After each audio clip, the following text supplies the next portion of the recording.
Everyone has heard the story of Sir Isaac Newton coming up with his ideas for gravity and the three laws of motion whenever an apple fell out of a tree and hit him on the head. You rarely hear the rest of the story, which is that Newton was trying to find a way to stop gravity, since he was often hit on the head by falling apples and they would mess up his powdered wig, which he was very, very proud of.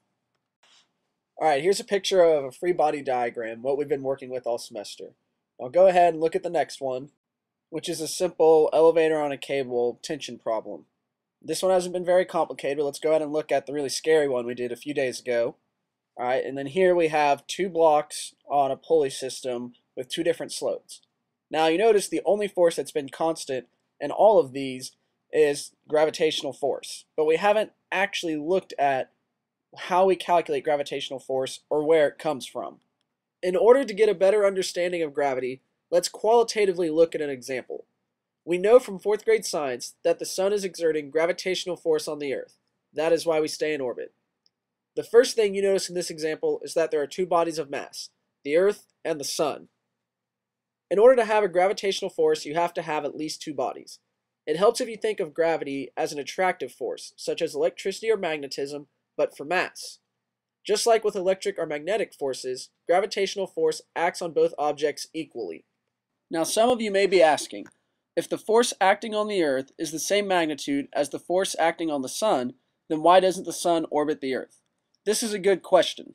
However, you have to remember that force equals mass times acceleration. The magnitude of the forces are the same, but since there is a very large difference in the masses, the resulting acceleration is different for each body. Now that we qualitatively understand why the accelerations due to gravity are different for the sun and the earth, let's quantitatively examine it and try and find some actual numbers. In front of you is the full equation for the force of gravity between two bodies. There is a new constant here that you need to know, and that is big G. Big G is the universal gravitational constant.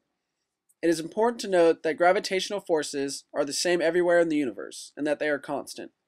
The only exception is whenever something is traveling at near light speeds. However, we aren't going to worry about that in this class. The other parts of the equation are things that we have seen before and should be familiar. We have r representing the distance between two objects, and m1 and m2 representing the masses of the two objects in question. This equation is a lot bigger and a lot scarier than the usual mg that we use in our free body diagrams, yet it is the same thing.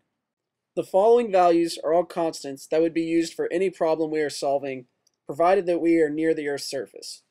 In algebra, we learned that a constant times a constant yields a constant. If we further divide our yielded constant by another constant, we get another constant. If you put in the values for big G, R, and M1, you wind up with a new constant that has a value of 9.81 meters per second squared. Sound familiar?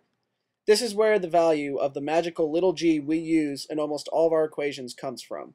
If we look further into the equation, we see that gravitational force decays exponentially due to the squaring of the distance in the denominator.